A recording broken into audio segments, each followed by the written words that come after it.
faut expérimenter la vie. Ouais. Voilà.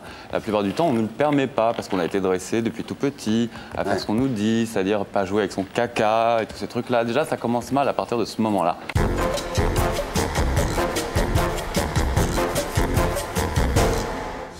Comment ça va? Super, je suis pas encore mort. Bah ça va, ouais, toujours en vie. Hein. C'est déjà pas mal. Bah ouais. Guillaume Dustan, le père de la Morandais, Natacha Saint-Pierre, Emmanuel Philibert de Savoie-Carignan, Laurent Baffy, voilà. Guillaume Dustan, auteur, éditeur, et vous publiez d'ailleurs chez Ballant, dans la collection que vous dirigez, qui s'appelle Le Rayon, un livre qui s'appelle Génie divin. Vous savez comment on fait?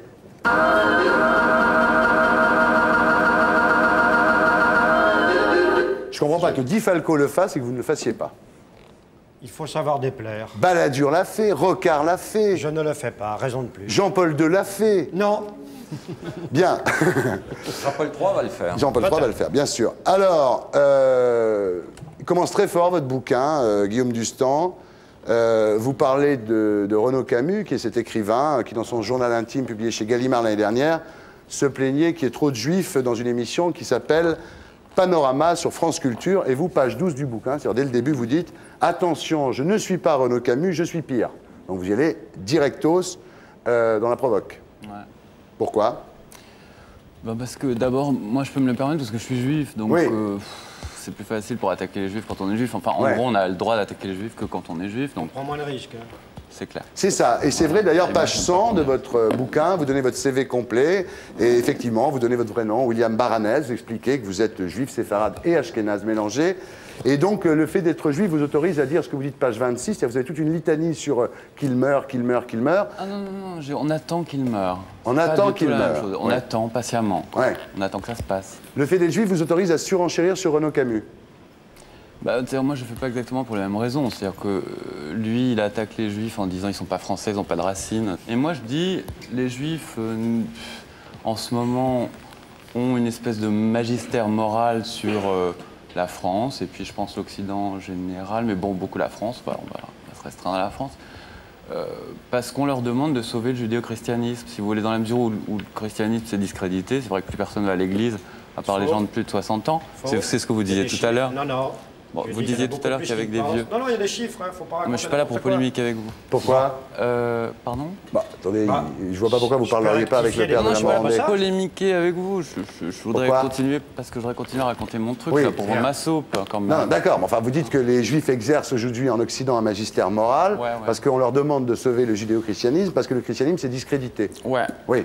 Je ne vois pas en quoi, mais enfin bon. Bah, il s'est discrédité au sens où plus personne n'a envie de faire ce que fait le pape, enfin, ce que dit qu'il faut faire. C'est quand même curieux, bah, votre sens du dialogue. Bon, alors allez-y, je vous en prie. Alors, non, mais expliquez votre thèse, calmement. Bah, c'est pas vraiment une thèse, c'est un peu un constat, quoi. À part... Alors, vous me dites que les églises sont vides, je dis faux. Non, ce que je constate, c'est que les gens les plus intéressants je vais être horrible, hein, mais qui ont moins de 35 ans, ils vont pas à l'église, ils vont pas au GMJ, ils vont plutôt en rêve et en boîte de nuit. Voilà, je constate ça. Non, il n'y a pas les deux. Il y avait 2 millions de gens au GMJ, mais enfin bon. Non, mais c'est 2 millions de gens. Dans les rêves et dans la... C'est 2 millions de gens qui devraient prendre des extasies au lieu de prendre des hosties, effectivement. Pourquoi devoir? Parce que l'extasie, c'est très très très bien. Mais pas de terrorisme là-dessus, laissez la liberté aux gens. Bien. Ils n'ont pas l'air d'accord, hein, les jeunes derrière. Mais ils y connaissent rien, alors Je vous demande de vous arrêter. Bien, on continue. C'est quand Balladur parle, hein, tout le monde s'arrête. Vous avez vu quand même, ce Balladur, il a un magistère moral, alors lui pour le coup. Donc dans ce CV, qui est page 100 de votre bouquin, vous donnez votre date de naissance, 1965, vous parlez de votre homosexualité, vous parlez des livres que vous avez écrits. Mais alors pourquoi, je ne comprends pas, avant, quand vous racontiez votre vie, quand vous donniez votre CV, vous disiez que vous avez fait l'ENA, ce qui est pas mal, et qu'après vous avez été juge. Pourquoi dans ce CV-là, vous oubliez ça? Vous le rayez de votre vie, cette période, l'ENA, juge administratif? Non, c'est parce que Frédéric Becbédé m'a dit fais un roman et puis raconte que tu as été à l'ENA et je me suis dit bon, je vais garder ça pour la prochaine fois. Ouais. Non, parce que vous avez fait le concours général, Sciences Po, l'ENA, quand même, c'est pas mal. Vous avez été juge à Tahiti, parce qu'à l'époque, vous avez découvert que vous étiez séropositif, vous avez décidé de fuir Paris. Et ça, d'un seul coup, ça ne fait plus partie de votre biographie. Bien. À part ça, le CV est quand même juste sur un certain nombre de points. Vous habitez le Marais. Pourquoi vous ne pouvez pas habiter dans Hétéroland? Vous êtes obligé d'habiter dans le ghetto, vous. Ben, c'est pas loin de mon travail à pied, si vous voulez, Ouais. ce qui est quand même déjà un avantage. Ouais. Et à part ça, je trouve que, ouais, quand on rentre dans le Marais et qu'on voit des PD, enfin, moi, je me dis, voilà, c'est des gens qui vivent. Et ailleurs, je le sens moins, quoi. Vous Par exemple, pensez que les dans PD se certaines marrent plus parties que du les 16e. hétéros? Ben, je constate. Enfin, les PD et lesbiennes. Je pense que tout le monde sait qu'ils baissent beaucoup plus, Ouais. quoi, déjà. Et, Ouais. et c'est quand même très important dans la vie, quoi, le plaisir, me semble-t-il. Alors, vous dites que vous êtes éditeur, écrivain, que vous gagnez 18 000 francs par mois. Et alors, maintenant, venons-en au fond du bouquin. Vous dites, c'est votre thèse, vous dites, on se croit libre, c'est faux. Il y a toujours des oppresseurs et des opprimés, il y a toujours des bourreaux et des victimes. Le monde est toujours homophobe, raciste, patriarcal, sexiste, autoritaire, familiariste, théocratique, classiste, etc. Donc finalement, pour vous, quand on dit 68 a permis une certaine libéralisation de la société, etc., pour vous, rien n'a changé en fait. Non, je pense qu'on a avancé, mais je pense qu'il y a eu un énorme retour en arrière, quoi. Ouais. Et on sait très bien, il y a des dates. Je veux dire, moi, je pense que la cassure, elle s'est passée en 1975, quand Giscard a remonté les Champs-Élysées en pull. Je crois qu'il l'a fait en pull pour montrer qu'il était cool. Et en fait, tout le long des Champs-Élysées, il y avait des films porno. Ouais. Partout. Et donc, toutes les télés ont montré le défilé du 14 juillet avec le président de la République. Et suce-moi, prends ma touche, je suis mouillé, pénétration, pareil, c'est trop et tout ça. Vous partez. Mais non, c'est Le choquant. diable peut pas écouter ça quand même. Adieu le diable. Charlon. Oui, alors. Voilà. Et ben, ça a donné lieu à une espèce de levée de bouclier de l'ordre moral. C'est-à-dire que, bon, je sais pas quand, le lendemain à l'Assemblée, la droite et la gauche puritaine de l'époque se sont alliés pour dire on ne peut pas permettre aux Français d'être libres. Il Ouais. faut qu'ils arrêtent. Ils vont tous voir des films où il y a des actes sexuels que l'Église chrétienne nous a dit qu'il ne fallait pas faire. Donc, on va mettre fin à tout ça et on va voter une loi. sur les 75, images pour des vous, films. c'est Bah, le c'est- retour en arrière. C'est le début de ce qu'on est en train de voir finir maintenant. Parce que je pense que là, on va vers autre chose. Non, mais il a choisi un créneau provoque, je vais pas l'aider quand même. Ouais. Ouais. J'ai rien à dire. Ouais. Alors, votre bouquin, vous faites état de vos combats habituels, usage récréatif des drogues, donc on y arrive. Ah oui, il faut vous dites absolument que dépénaliser. tant que la l'usage des drogues. gauche ne légalise pas la drogue, toutes les drogues, il n'y a pas de gauche. Ah ouais. Donc c'est ce que vous attendez du gouvernement Jospin. Bah, je peux toujours l'attendre, quoi. Ouais. Usage récréatif des drogues, dérèglement des sens. Alors vous dites, tout le monde a envie de se faire attacher, fister, goder, fouetter, partouzer, bouffer du sperme, mais les gens ne le font pas parce qu'ils ont peur. Oui, bah, ça c'est l'évidence. Mais c'est pas du tout de, mais si, c'est pas du tout de dérèglement des sens qu'il s'agit. C'est simplement d'expérimenter la vie. Ouais. Hein, c'est tout. Il faut expérimenter la vie. Voilà. La plupart du temps, on ne nous le permet pas parce qu'on a été dressé depuis tout petit à faire ce qu'on nous dit, c'est-à-dire pas jouer avec son caca et tous ces trucs-là. Déjà, ça commence mal à partir de ce moment-là. Quand Par on exemple, nous quand dit, Thierry Ardisson l'hiver a faut pas pas la jouer avec grippe, son dit caca. je vais me avoir la grippe pour vraiment expérimenter la vie. Quoi. Ouais. Hein, c'est ça que vous faites? Ouais. Mais une fois que vous l'avez expérimenté, vous continuez à le faire? Vous aimez ça? Mais il est bah, dépendant. non, justement, Il maintenant, devient je travaille dépendant. tout le temps, quoi. Mais je suis très content de l'avoir fait. Donc là, vous avez tout fait, là. Attaché, fisté, godé, fouetté, partouzer, bouffer du sperme, vous avez tout fait. Ouais. Ouais, je suis un garçon Mais il n'y a pas normal. une dépendance, c'est ce que disait Alain de la Bordée. Il y a quand même un moment, ça devient un peu comme une drogue, non? Non. On est dépendant d'une Non, sexualité ça devient- exacerbée. Mais non, ça ne devient pas comme une drogue. C'était comme une drogue. Ouais, C'était comme une drogue et je m'en suis libéré. Parce que, ouais, voilà. ça va mieux, là. Ben, oui, enfin. Ça n'a pas l'air. Hein.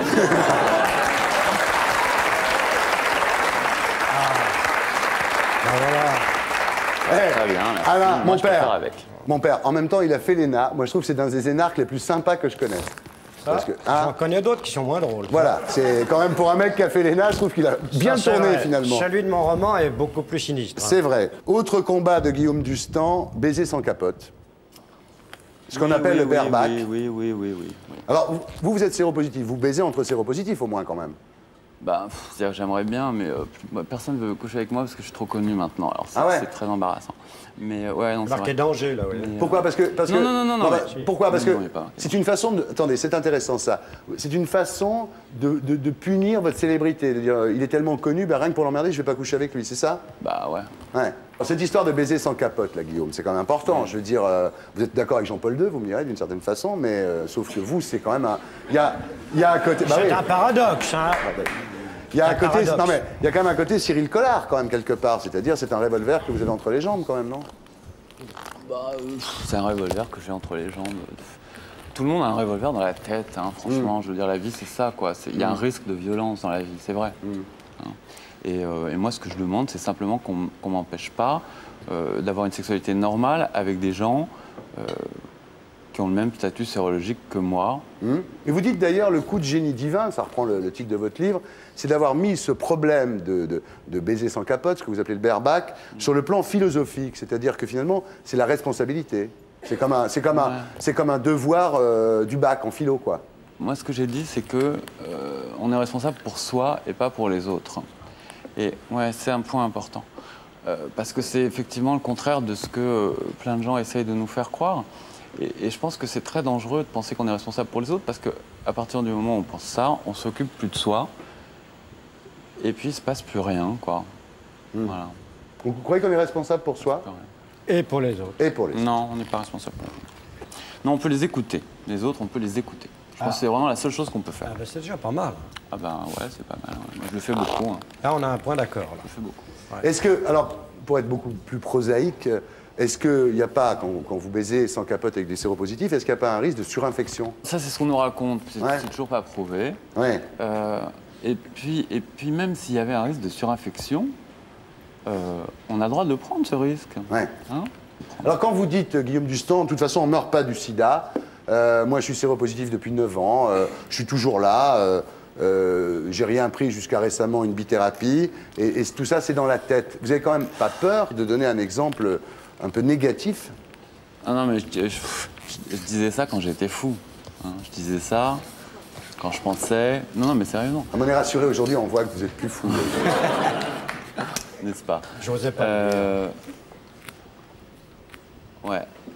Voilà, non, je disais ça quand je pensais que j'allais pas y passer parce que j'étais invincible, un gros délire, quoi. Ouais. Mais je pense que dans des situations extrêmement violentes, les gens deviennent fous, quoi. C'est pour ça qu'ils sont fous dans la vie, parce que c'est extrêmement Et violent. là, alors là, vous allez comment? Ça va? Ouais, ça va, je prends des médicaments, je pense que je vais mourir dans 10 ans, c'est pas très agréable, mais bon, je vais travailler beaucoup, et puis comme ça se passera correctement. Peut-être que dans 10 ans, on aura inventé un remède. Ouais, enfin, ça m'aura pas empêché de stresser, hein. Bah oui. Ouais.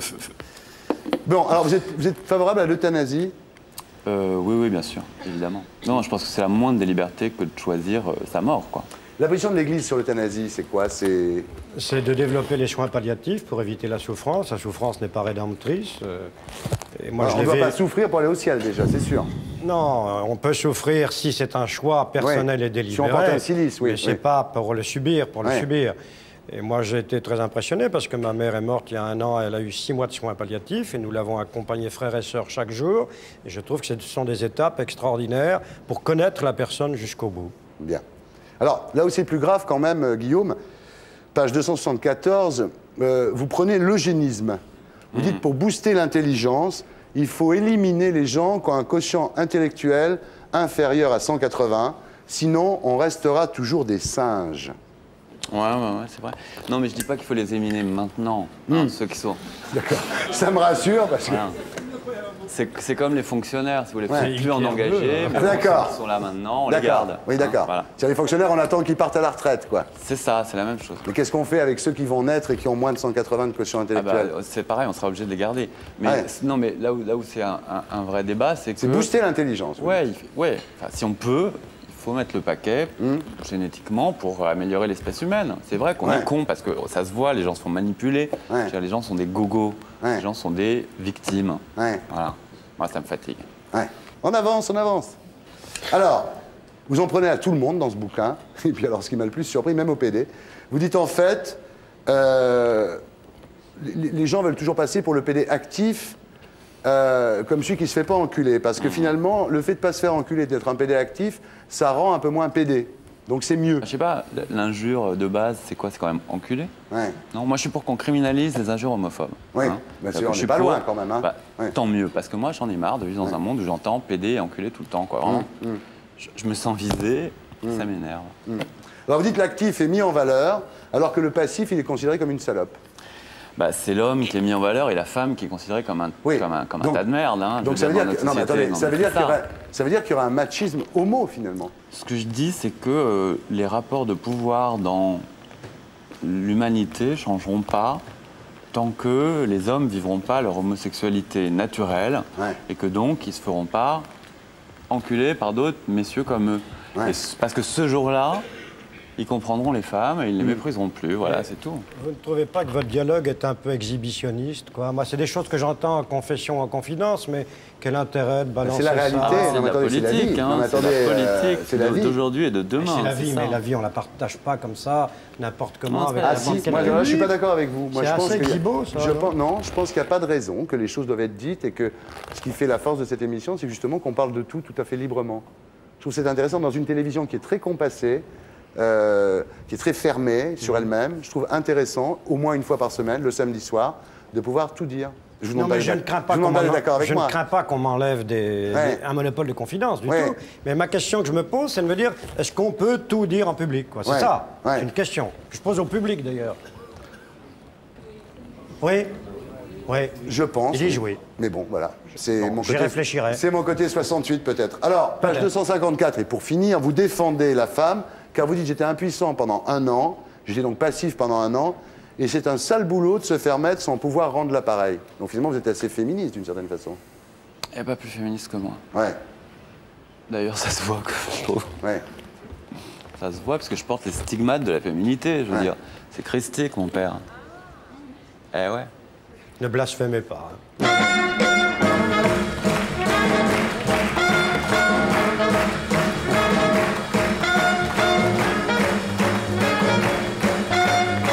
Guillaume Dustan, je pense que pour vous, une interview psy serait assez bienvenue.